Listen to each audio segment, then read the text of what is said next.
आपको आपके targets set करने पड़ेंगे। डेली के targets, monthly targets, weekly targets कि मुझे इस दिन इतना कम से कम करना ही करना है। प्रीलिम्स पास करने के लिए तो मैं ये कहूँगा कि सबसे इम्पोर्टेंट है कि कभी भी हम इन चीज़ों को सेपरेट नहीं रख सकते कि प्रीलिम्स की अलग से पढ़ाई हो रही है, मेंस की अलग से हो रही है, इंटरव्यू के लिए फिर और शॉर्ट नोट्स वाला, ये लार्ज नोट्स वाला, ये अल्ट्रा लार्ज नोट्स वाला ये कॉन्सेप्ट मेरे तो कभी समझ आया नहीं है। सभी को नमस्कार दोस्तों। इस वीडियो में हम आपसे आज मुलाकात कराने वाले हैं मनोज मेरिया से। पहले आईआरएस रह चुके हैं और इस बार इनको आईपीएस मिला है। 504 इनकी ऑल इंडिया रैंक है। तो हम 2026 की एक शानदार स्ट्रेटजी इस वीडियो में चर्चा करने वाले हैं, ताकि जो बच्चे इस समय प्लानिंग करें कि मुझे 26 में देना है या उनको इंसाइट मिलेगा 27 में भी कैसे तैयारी कर सकते हैं। तो सबसे पहले आपका स्वागत है। बहुत बहुत धन्यवाद भाई साहब। बिल्कुल। तो मनोज, एक लगभग 10-12 महीनों जो भी अभी प्रीलिम से पहले स्ट्रेटजी है, आप उसको खुल के बता सकते हैं। इसमें शायद भैया 2026 के उस टाइम से पहले 11 महीने हैं लगभग अपने पास में, और ये कुछ मेरे से रिलेटेबल है क्योंकि मैंने 2021 का मेरा पहला टाइम था, तो उससे पहले मैंने जून 2020 में ही प्रिपरेशन चालू करी थी। तो वो लगभग टाइमिंग वैसे सेट हुए, तो जो मैंने किया मैं वो शेयर करता हूँ। तो मे भी ये हेल्प करेगा आपको, अगर आप जिससे कुछ इंसाइट्स ले सकें तो ठीक है। देखिए अभी जैसे 11 महीने हैं, तो मैंने क्या इन 11 महीनों को डिवाइड किया था। जैसे मेरे प्रीलिम से पहले 11 महीने थे, तो मैंने 4 महीने रखे थे ऑप्शनल के लिए कि मैं 4 महीने में जुलाई से लेकर अक्टूबर तक 4 महीने में मेरा ऑप्शनल कंप्लीट करूँगा, है ना। लेकिन प्रिसाइजली करना पड़ता है क्योंकि टाइम बहुत लिमिटेड है, तो आप उसमें गलतियों का या फिर वो टाइम वेस्ट करने का वो स्कोप नहीं रहता है। फिर 4 महीने मैंने नवंबर, दिसंबर, जनवरी, फरवरी रखे थे मेरे जीएस के लिए कि जीएस का पूरा मैं इसमें सिलेबस कंप्लीट कर लूँगा। तो वो मैंने 4 महीने में फिर किया। फिर मेरे पास प्रीलिम्स के लिए 3 महीने बच गए थे। तो अगर इन सब चीज़ों को डिवाइड किया जाए तो, लेकिन आप थोड़ा सा मॉल्डिंग आपको करनी पड़ेगी अपने ऑप्शनल को लेकर, क्योंकि कई ऑप्शनल ऐसे हैं जिसमें टाइम बहुत ज़्यादा चाहिए। जैसे मेरा सोशियोलॉजी था, तो सोशियोलॉजी डुएबल है 4 महीने में। आप आराम से करोगे तो 5 महीने में हो जाता है, लेकिन फिर भी आप थोड़ा सा खींच लोगे तो 4 महीने में हो जाता है। तो लेकिन उसके लिए आपको कुछ चीज़ें आपको ध्यान रखनी चाहिए। वो एक तो ये है कि आपको आपके टारगेट्स सेट करने पड़ेंगे। डेली के targets, monthly targets, weekly targets कि मुझे इस दिन इतना कम से कम करना ही करना है, या फिर वीकली मुझे इतना करना ही करना है, और मंथली मुझे ये मेरा टारगेट होना चाहिए।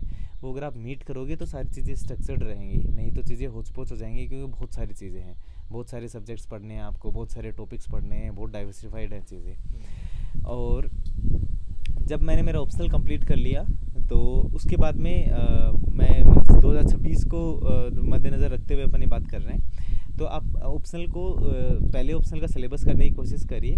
फिर ऑप्शनल को पहले ही करना थोड़ा सा वो बेनिफिशियल रहता है, ताकि आप जब जीएस कर रहे हो उस टाइम भी आप एक बार कम से कम उन 4-5 महीनों में उसका जीएस का रिवीजन कर सकें, ताकि क्योंकि ऑप्शनल एक ऐसी चीज़ है जो आपको बहुत वो इन डेप्थ एनालिसिस होना चाहिए आपके माइंडसेट में, उसका वो आपका उसमें स्ट्रेटजी में इनग्रेन होना चाहिए कि आप उस किसी चीज़ का ऑप्शनल का एनालिसिस कर पा रहे हो, या फिर मीन्स थोड़ा सा डिटेल्ड होता है ऑप्शनल का स्ट्रेटजी।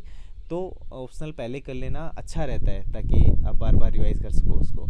तो मैंने जब ऑप्शनल कंप्लीट कर दिया, उसके बाद में मैंने एक मेरा टेम्पलेट रखा था कि मैं डेली के 2 आंसर ऑप्शनल के रखूँगा, 3 आंसर जीएस के लिखता था मैं।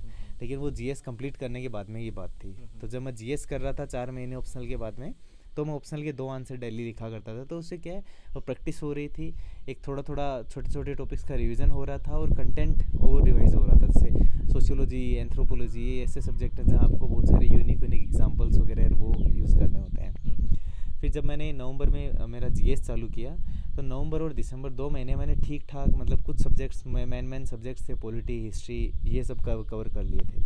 उसके साथ ही मैंने फिर जनवरी के फर्स्ट वीक से ही प्रीलिम्स की टेस्ट सीरीज़ खरीदी एक, और प्रीलिम्स के टेस्ट देने चालू कर दिए थे। अब तो जैसे बहुत सारे टेस्ट वैसे भी अवेलेबल होते हैं, बहुत सारे क्वेश्चंस अवेलेबल होते हैं, पीवाईक्यूज़ अवेलेबल होते हैं। तो प्रीलिम्स की टेस्ट सीरीज़ देने का फ़ायदा बहुत ज़रूरी है। प्रीलिम्स पास करने के लिए तो मैं ये कहूँगा कि सबसे इम्पोर्टेंट है कि प्रीलिम्स की टेस्ट सीरीज़, मॉक टेस्ट देना बहुत ज़रूरी है। मॉक टेस्ट प्रीलिम्स में आपको ये सिखाते हैं कि आपको कैसे किसी क्वेश्चन को अप्रोच करना है, यूपीएससी की क्या डिमांड्स रहती हैं, किस टाइप के क्वेश्चंस यूपीएससी पूछता है। तो मॉक टेस्ट बहुत इंपॉर्टेंट है। तो जब 2 महीने का मेरा ऑप्शनल जीएस का थोड़ा थोड़ा हो गया था, तो मैंने उसका टेस्ट सीरीज चालू कर दी, और फिर जीएस साथ में कंप्लीट करना चालू रखा। जो मैंने फरवरी एंड तक मेरा जीएस का भी सिलेबस मैंने मेन सब्जेक्ट्स का कंप्लीट कर दिया था। फिर मेरे पास थे 3 महीने, उनमें फिर वो डेडिकेटेड मैंने प्रीलिम्स के लिए रखे। लेकिन मैंने वो मेरा जब मेरा जीएस हो गया था उसके साथ ही मैंने फिर उसके लिए मेंस के लिए भी आंसर राइटिंग चालू कर दी थी, जो मैं 3 क्वेश्चन लेके चलता था कि मैं डेली जीएस 1 के आज 3 क्वेश्चन लिखूंगा, कल जीएस 2 के 3 क्वेश्चन लिखूंगा, परसों जीएस 3 के, ऐसे करके चारों पेपर्स के क्वेश्चन लिखता था। जैसे इसमें मैं ऐड ऑन करना चाहूँगा, जैसे बहुत सारे बच्चे अभी चैनल पर नए हैं तो उनको बताना चाहूँगा कि मुझे भी 4 इंटरव्यू देने का अनुभव है।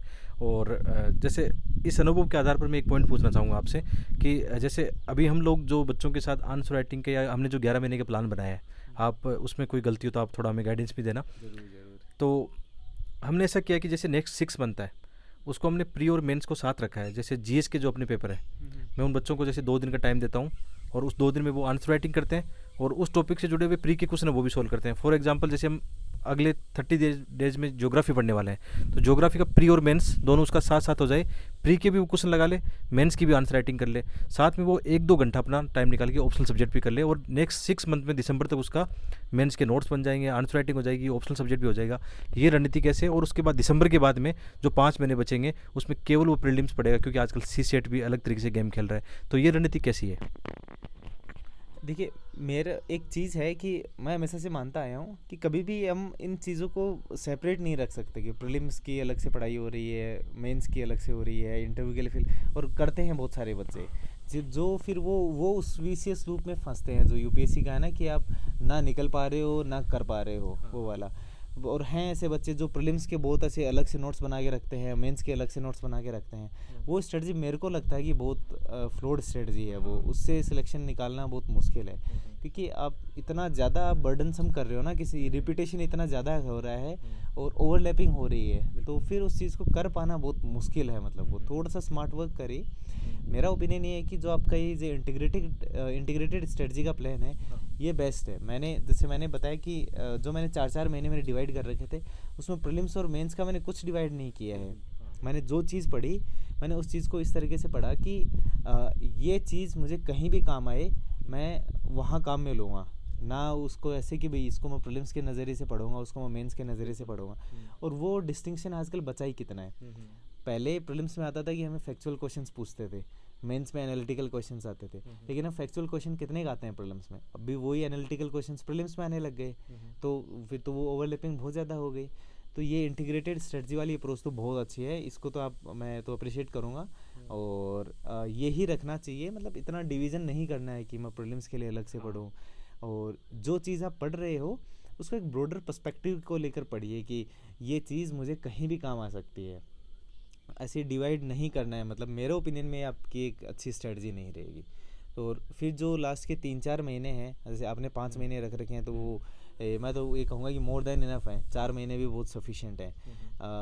सी सेट के साथ मैं एक चीज़ बताना चाहूँगा कि जैसे मेरा मैथ्स बहुत ख़राब है, मतलब मेरे को कुछ नहीं आता है उसमें, है ना। फिर भी मेरा मैथ्स सी सेट पेपर हर बार पास होता है। उसके पीछे एक जो स्ट्रेटजी मेरी है वो कहीं ना कहीं है कि फ्लेक्सिबिलिटी है। जैसे 2022 का या 23 का जो सी सेट का पेपर था, वो बहुत सारे IITians फेल किए थे। क्यों किए थे? क्योंकि लोग एक पर्टिकुलर माइंडसेट से जाते हैं कि मेरा तो मैथ्स स्ट्रॉन्ग है, तो मैं मैथ्स और सी सेट वो रीजनिंग करके सी सेट पास कर दूंगा। कई बच्चे ऐसे जाते हैं कि मेरे तो मैथ्स रीजनिंग नहीं आती है, तो मैं कंप्रीहेंशन करूँगा और सी सेट पास कर दूंगा, है ना। वो स्ट्रेटजी बहुत गलत है, क्योंकि अल्टरनेटिवली बहुत ऐसा आता रहता है कि या तो फिर मैथ्स रीजनिंग बहुत डिफिकल्ट आ रखी है पेपर में, या फिर कंप्रीहेंशन बहुत डिफिकल्ट आ रखे हैं। ये 2022 और 23 के पेपर में भी अपन ने देखा था।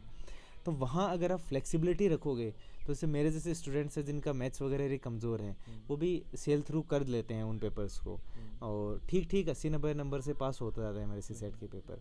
तो मैं जाते ही सबसे पहले सी सेट के पेपर खोलता हूँ और देखता हूँ कि जैसे मैंने मैथ्स में ये टॉपिक्स कर रखे हैं, ये मेरे को जैसे एवरेज निकालना, स्पीड निकालना, और ये जो कौन से आते हैं रेशियो वाले, ये ऐसे टॉपिक्स मैंने पढ़ रखे हैं, ठीक मतलब जो इजी क्वेश्चंस आते हैं। तो जो अगर मेरे को लगता है कि मैथ्स आसान है तो मैं मैथ्स करने लग जाता हूँ, मेरे को लगता है कि सी सेट कंप्रेंशन आसान है तो मैं वो करने लग जाता हूँ, या फिर मेरे को लगता है कि रीजनिंग आसान है तो मैं वो करने लग जाता हूँ। रिजिडिटी नहीं रखनी है उसके सी सेट के पेपर में, तो सी सेट का पेपर इतना मुश्किल नहीं रहेगा। आप वो धारणा ही बनाकर नहीं जाना है सी सेट के पेपर में।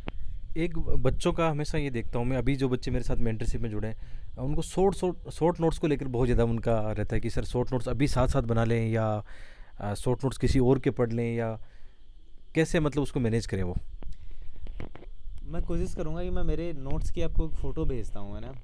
ये शॉर्ट नोट्स वाला, ये लार्ज नोट्स वाला, ये अल्ट्रा लार्ज नोट्स वाला ये कॉन्सेप्ट मेरे तो कभी समझ आया नहीं है। हाँ। ना मेरे पास इतना टाइम था, क्योंकि मैंने बहुत एक कम समय में टारगेट किया था। ये 2020 में जून में मैंने चालू करी, और मेरा टारगेट में 2021 का अटेम्प्ट ही था, है ना। तो आप इतना नहीं कर सकते हो भैया, है ना। लिमिटेशन होती है इंसान के दिमाग की। आप वो टॉपर्स वगैरह कोई भी आकर बता देता है तो उस चीज़ को ब्लाइंडली कभी फॉलो नहीं करना चाहिए।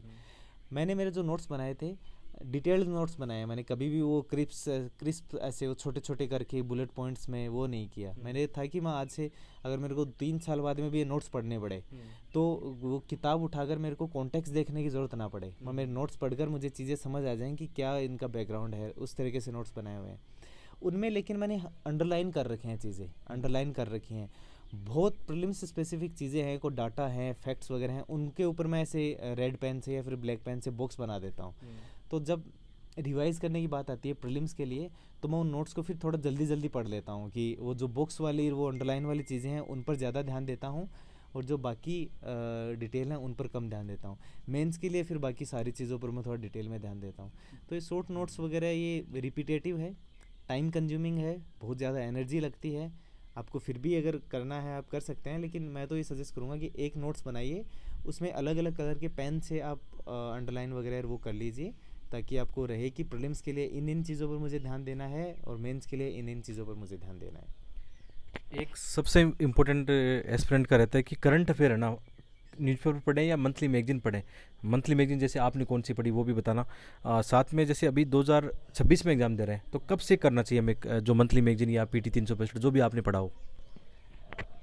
करंट अफेयर्स भैया मैं ये कहूँगा कि बहुत इंपॉर्टेंट है, और जिस जिस दिन आप चालू करो उसी दिन से करिए। पर मेरा ये एक पर्सपेक्टिव है, मे बी किसी और का कुछ और हो सकता है, कि मैं प्रीलिम्स और मेंस के लिए न्यूज़पेपर को इतना वर्थ इट नहीं मानता हूँ। मेरे को लगता है कि एक तो मेरे को बहुत इरिटेशन होती है, ये मेरा है, किसी और का कोई और ओपिनियन हो सकता है, कि न्यूज़पेपर में टाइम लगता है, एनर्जी लगती है, और मुझे मतलब अच्छा नहीं लगता न्यूज़पेपर पढ़कर, है ना। तो मैं कभी प्रीलिम्स और मेंस के लिए कभी न्यूज़पेपर नहीं पढ़ता हूँ। मैं सिर्फ जब भी इंटरव्यू देता हूँ, मैं तो इंटरव्यू के लिए ही न्यूज़पेपर पढ़ता हूँ। इंटरव्यू के लिए हमें ओपिनियन बनाने पड़ते हैं, पर्सपेक्टिव्स डेवलप करने पड़ते हैं, थोड़ा एनालिसिस सीखना पड़ता है, तो वो उसके लिए इम्पोर्टेंट है। बाकी प्रीलिम्स और मेंस के लिए मैं सिर्फ जो ये मंथली मैगजीन आती है ये करता हूँ। वो पीटी 365 वगैरह, वो मेरे को लगता है कि वो एक लास्ट में एक बम्बार्डमेंट टाइप का है कंटेंट का, बहुत ज़्यादा कंटेंट एक साथ आपको मेंस और प्रीलिम्स से 1-1.5 महीने पहले आ जाता है, तो उसको पढ़ पाना फिर उसको इनग्रेन कर पाना बहुत मुश्किल है। तो मैं मंथली मैगजीन लेता था। विज़न की मंथली मैगजीन अब मुझे पता नहीं है, मैंने 1.5-2 साल से नहीं पढ़ी है, लेकिन पहले वो शायद 110-120 पेज की आती थी। तो मैं डेली के 3 पेज करता था कि 3 पेज कवर करूँगा, है ना। और उन 3 पेज में 15-20 मिनट लगते हैं, और उनके छोटे छोटे उनको जैसे उनको हाईलाइट कर लिया उसमें, लैपटॉप में ऐसे जो इम्पोर्टेंट चीज़ें होती थी ना उसमें ऑलरेडी हाईलाइटेड भी आती हैं, मैं और हाईलाइट कर लेता था, ताकि बाद में जब एग्ज़ाम के पास में मैं उनको आंखों से निकालूं तो फटाफट जो हाईलाइट वाली चीज़ें हैं वो निकाल लूँ। तो मंथली मैगजीन में करता था। पीटी 365 और वो मेंस 365 वो भी एग्ज़ाम से जस्ट पहले, और बहुत सारी चीज़ें करने को होती हैं, तो वो बहुत ज़्यादा कंटेंट मेरे को लगता था कि नया कंटेंट आ गया। और करंट अफेयर एक ऐसी चीज़ है जो ऑब्जॉर्व धीरे धीरे होती है, एक टाइमलाइन बनती है हर चीज़ की, हर इंसिडेंट की। तो वो आप जैसे जैसे होता जाता है वैसे वैसे पढ़ते जाओगे तो आसान रहेगा इनग्रेन करना। एक साथ पढ़ना थोड़ा मुश्किल होता है, मेरा तो ये ओपिनियन है। न्यूज़पेपर मेरे ओपिनियन में सिर्फ इंटरव्यू के लिए सफिशिएंट है, और इंटरव्यू के लिए इम्पोर्टेंट है। प्रीलिम्स और मेंस में इतना रोल नहीं है न्यूज़पेपर का। बिल्कुल। आपने लगातार 4 बार प्री पास किया, मतलब 21 से लेकर 24 तक आपने लगातार प्री पास किया है। तो प्रीलिम्स की ऐसी क्या स्ट्रेटजी आपकी रहती थी, या विशेषकर रिसोर्सेज जैसे टॉपर्स बोलते हैं कि एनसीईआरटी किताबें प्री के लिए बहुत ज़्यादा इंपॉर्टेंट है, ज्योग्राफी हिस्ट्री या अनेक एनसीईआरटी किताबों का रोल है। तो आपका मतलब क्या था उसमें जो स्टडी मटेरियल और स्ट्रेटजी में? स्टडी मटेरियल तो वही बेसिक सा था, जैसे लक्ष्मीकांत पॉलिटी के लिए, हिस्ट्री के लिए, मॉडर्न के लिए मैंने स्पेक्ट्रम पढ़ी थी, ओल्ड सॉरी मीडियम मिडाइवल और एंशियंट के लिए मैंने जो वो ओल्ड एनसीईआरटी आती थी ना उनकी एक एक किताब है दोनों की, वो पढ़ी थी। इकोनॉमी मैंने पढ़ी तो थी, एक वो इंडियन इकोनॉमी के नाम से वो घड़ी सी बनी हुई होती है, नहीं ऐसा वो एक उस किसी पता नहीं राजीव जी नाम है या फिर ऐसे किसी राइटर की है, तो वो बुक थी वो मेरे को, लेकिन मैंने दोबारा वो कभी नहीं पढ़ी। मेरे को लगता है इकोनॉमी न्यूज़पेपर वगैरह, ये कोई करंट अफेयर्स वगैरह कोई कर रहा है तो उससे हो जाएगा आराम से। और क्या बचा, ज्योग्राफी वगैरह। ज्योग्राफी मैंने 11th की और 12th की एनसीईआरटी पढ़ी थी। और वो जीसी लियोंग, हाँ। जीसी लियोंग के जो वेदर वाले वो 13-14 चैप्टर वो जो लास्ट के से हैं छोटे छोटे, वो इम्पोर्टेंट लगे थे तो वो किए थे। इसके अलावा और क्या था क्वेश्चन? रिसोर्सेज तो चलो सेम रहते हैं आपके, हाँ। आपने बताया। स्ट्रेटजी का मेरा ये है कि प्रीलिम्स, जैसे मैं पिछले 2 अटैम्प्ट जो मैंने दिए थे, मेरा तीसरा और चौथा जो अटैम्प्ट था उसमें मैंने कुछ वो ज़्यादा कुछ नहीं किया है। उसके पीछे ये था कि मैंने जब शुरू में मैंने पढ़ रहा था ना, तो मैंने वो शॉर्टकट्स वगैरह नहीं निकाले कि बस कुछ मेरे को कोई छोटे क्रिस्प नोट्स मिल जाएं और मैं बस वो पढ़ के प्रीलिम्स पास कर दूं। मैं आराम से डिटेल में पढ़ता था और मैंने मेरे बेसिक्स पर काम किया, है ना। मेरे को ये लगता है कि प्रीलिम्स अगर आप बेसिक्स स्ट्रॉन्ग रखोगे तो प्रीलिम्स हमेशा पास होगा आपका। फॉर एग्जांपल, अगर आपको पॉलिटी से, कॉन्स्टिट्यूशन से कोई क्वेश्चन आ रहा है तो वो फिर आप गलत नहीं करना है आपको। बाकी जो अजीब अजीब से क्वेश्चंस आते रहते हैं, गिलहरी क्या खाती है, खाना खाती है, छुपाती है, वो सब हो रहे हैं तो ठीक बात है, नहीं हो रहे हैं तो आप स्किप कर सकते हो, कुछ नहीं मैटर नहीं करता है। लेकिन बेसिक्स आपको स्ट्रॉन्ग करने पड़ेंगे, और अगर बेसिक्स आपने स्ट्रॉन्ग कर लिए तो प्रीलिम्स हमेशा पास होगा आपका। तो जो बेसिक पोर्शन है, फॉर एग्जांपल इन्फ्लेशन कैसे बढ़ता है, कैसे घटता है, ऐसे क्वेश्चंस आप गलत नहीं कर सकते हो। बिल्कुल। तो ये थी एक 11 मंथ्स की लगभग स्ट्रेटजी हमने डिस्कशन की है, और मेरा भी ये मानना है कि 11 मंथ्स पर्याप्त होते हैं। अभी भी 2026 की एग्ज़ाम क्लियर की जा सकती है, तो बिल्कुल अपनी एक स्ट्रेटजी बना लीजिए जो आपको अच्छा लगता है। जैसे मनोज ने बताया कि पहले उन्होंने अपना ऑप्शनल सब्जेक्ट पढ़ा, फिर जीएस पढ़ा, फिर प्री आ गई पास में। और एक्चुअल में सही बात है, जीएस तो हमेशा इंटीग्रेट ही पढ़ा जाता है, तो आप मेंस के लिए पढ़ रहे हो तो वो प्री के लिए तैयार हो रहा है। अक्सर मैंने देखा है बच्चे इससे में कमेंट करते हैं कि सर हमें अभी जो 2-3 बार प्रीलिम्स फेल हो चुके हैं, उनको ये लगता है कि प्रीलिम्स का सिलेबस पढ़ने से प्रीलिम्स कर लेंगे। मैं उनको बोलता हूँ कि भाई मेंस का सिलेबस जिस दिन पढ़ लिया आपने, प्रीलिम्स अपने आप निकल जाएगा, क्योंकि वो डीप एनालिसिस वाला है। एक जो पर्सपेक्टिव है कि मान लो बहुत सारे कैंडिडेट्स ऐसे लेकर चलते हैं कि वो जो बहुत ज़्यादा फैक्चुअल क्वेश्चंस आते हैं ना, कि ये दुनिया का सबसे लंबा केले का पेड़ कहाँ मिला है, वो अगर आप स्किप भी करते हो ना, जैसे वो क्वेश्चन हो गया, ये जो ये गिलहरी वाला एक क्वेश्चन आया था, भी एक स्पाइडर वाला था, कौन सी स्पाइडर था, पिकॉक स्पाइडर पूछ लिया तो ये क्वेश्चन आप स्किप करते हो तो भी मोर देन इनफ ऐसे क्वेश्चंस बेसिक से आते हैं। मेरे को लगता है 60-65% पेपर बेसिक से आता है। आप मान सकते हो। हाँ, 70% तो मान ही लो कम से कम। तो अगर आपके बेसिक स्ट्रॉन्ग है तो आपको ये चीज़ों से घबराने की ज़रूरत है ही नहीं। आप छोड़ के आइए, आप करके आइए, कोई दिक्कत नहीं है। लेकिन बेसिक्स ऐसे कर लो कि बेसिक्स में आपकी गलतियाँ ना हो। अगर बेसिक्स में गलतियाँ नहीं होंगी, प्रीलिम्स हर बार पास होगा। बिल्कुल। तो मनोज, आपको बहुत बहुत धन्यवाद। आपने बहुत ही बेहतरीन रणनीति, जो प्रैक्टिकल वाली रणनीति आपने बताई है, और आशा करता हूँ आपको भी वीडियो पसंद आया होगा। साथ में एक हमारा जो मेंटरशिप सेशन चल रहा है अभी 6 महीने हम मेंस का विशेष कर सिलेबस आंसर राइटिंग करेंगे, और उसके बाद में अपने सेशन प्रीलिम्स के लिए आएंगे। तो आप हमारे ऐप से जुड़ सकते हो, लिंक डिस्क्रिप्शन में है। बाकी आप सबको वीडियो देखने के लिए बहुत बहुत धन्यवाद।